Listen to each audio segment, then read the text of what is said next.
এই কোরবানির ঈদে মাংস খেয়ে বিরক্ত হওয়া আগে বানিয়ে ফেলেন এই মাছের ডিশটা।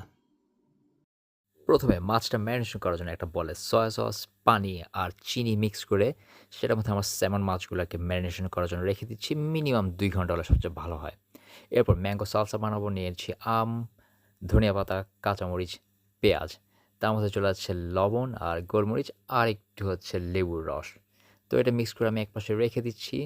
এখন আমি চিনি গুঁড়া চাল নিয়েছি। তার মধ্যে প্যান্ডান লিফ আর কোকোনাট মিল্ক লবণ দিয়ে রান্না করে নিচ্ছি। মাছটাকে আমি একটু ড্রাই করে গরম তেলে, একদম খুব গরম তেলে এটাকে ছেড়ে দিব। আর এইভাবে গরম তেলটা স্কিনের উপর দিয়ে দিলে আমার স্কিনটা অনেক ক্রিসপি হবে। আমার আজকের উদ্দেশ্যটা হচ্ছে একটু এশিয়ান স্টাইলে বানানো। তো ভাত চলে যাচ্ছে নিচে, তার উপরে মাছ আর ম্যাঙ্গো সস তার উপরে, আরও একটু গার্নিশ। খুব সহজ, কালারফুল এই ডিশটা বানিয়ে ফেলুন এই ঈদে আর সবাইকে চমকে দিন।